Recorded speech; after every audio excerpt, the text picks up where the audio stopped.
Jornal do Meio-Dia. O comentário do dia. Olá, seja bem-vindo ao podcast do Jornal do Meio-Dia. Eu sou Antônio Luiz. Hoje ouviremos o comentário de José Abrão, que participa todas as segundas-feiras. Sabe aquelas coisas que você vê e tem a clara, nítida sensação de que vai acontecer realmente o previsto? Um carro que está indo numa estrada e tem um buraco, ele vai cair no buraco se não parar antes. Você começa a fazer uma conta, você tem R$10, gastou 5, a conta certa é que vai ter 5 de saldo. Qualquer coisa que você faça diferente vai ter um resultado errado. Foi assim que, lá por volta de 1985, eu ouvi uma entrevista de um infectologista chamando a atenção da gente para um problema muito pequeno naquela época, mas que poderia crescer e trazer sérias consequências para a saúde do povo brasileiro. E eu trouxe aquela entrevista e fiz um comentário aqui neste Jornal do Meio-Dia.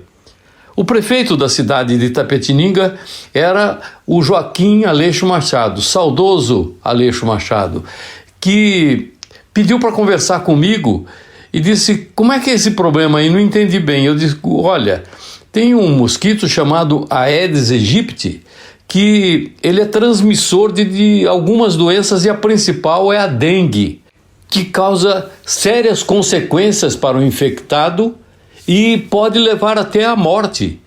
Ele, como eu, ficou preocupado e começamos a buscar informações. Queríamos saber o que é que era possível fazer. Eu digo, na rádio é orientar para a gente evitar que haja propagação desse vetor, que é o Aedes aegypti. Agora, estão dizendo que tem um negócio do fumacê.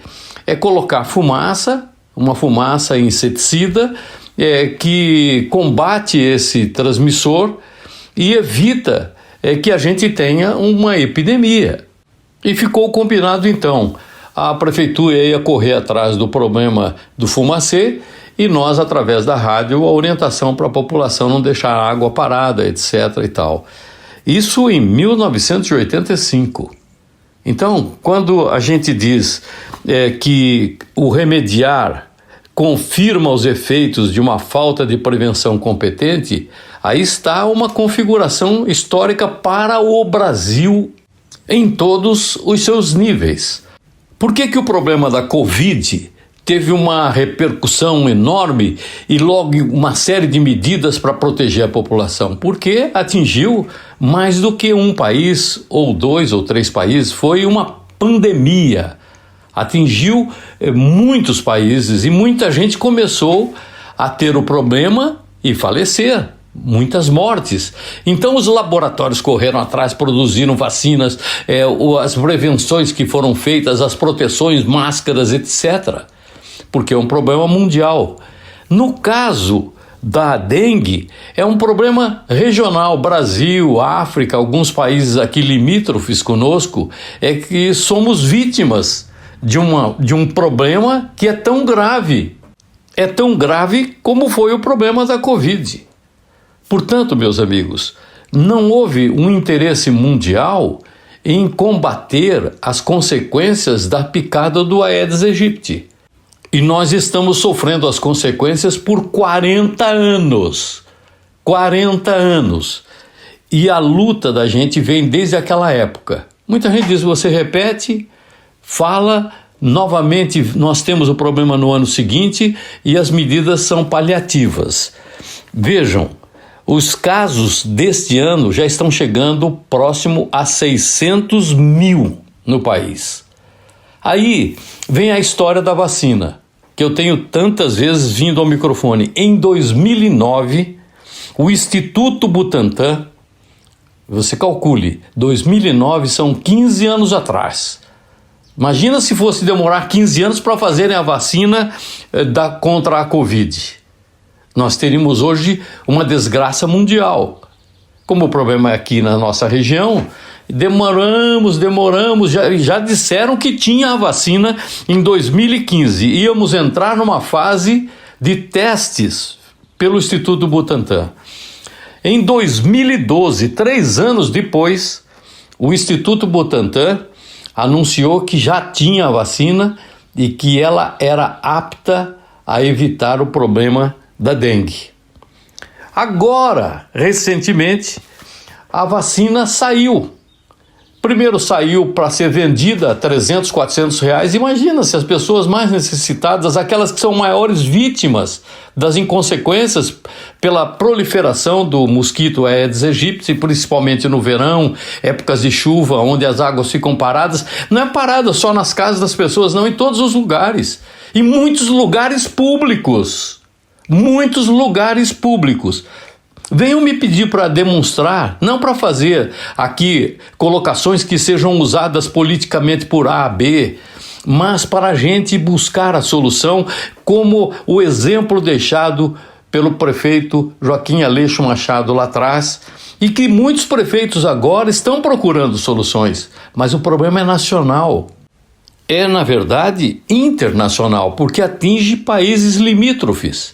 E nós estamos aqui recebendo 5 milhões de vacinas para uma população que acima de 200 milhões de habitantes. É preciso uma ação rápida, uma ação consciente, organizada, uma ação uniforme, nacional. Não é dizer, nós estivemos estabelecendo que a faixa etária mais importante é de 10 até 14 anos. Não é isso, não. É porque não temos a vacina suficiente para aplicação em toda a população. Vamos ser sinceros com as coisas. E aí você pega os jornais e eles trazem as seguintes notícias. Mais de 500 mil de casos prováveis de dengue já foram registrados em 2024, de acordo com o painel de arboviroses do Ministério da Saúde. Número medido na semana passada, 512.353 casos, representando um aumento significativo em relação ao mesmo período do ano anterior, que eram um quinto, 93.298 casos. Distrito Federal, Minas Gerais, Acre, Paraná, Goiás, estados com maior incidência da doença, já causando 75 mortes na semana passada e 340 outros casos de morte em investigação. Portanto, a probabilidade é que nós sejamos perto da casa de 500 mortes provocadas pela dengue. As projeções do Ministério da Saúde estimaram que o número de casos de dengue deste ano pode chegar perto de 5 milhões, o que configuraria um recorde histórico para o país. Nós não queremos esse tipo de recorde. Nós queremos o recorde da agilidade. Por que é que essa vacina já está sendo produzida por outros países para vender aqui no Brasil, como é o laboratório francês que está vendendo a vacina no Brasil? Laboratório japonês, chinês, produzindo, visando o comércio da nossa região. E o Instituto Butantan disse em 2009 que tinha a vacina. Em 2012 que estava aguardando a aprovação da Anvisa.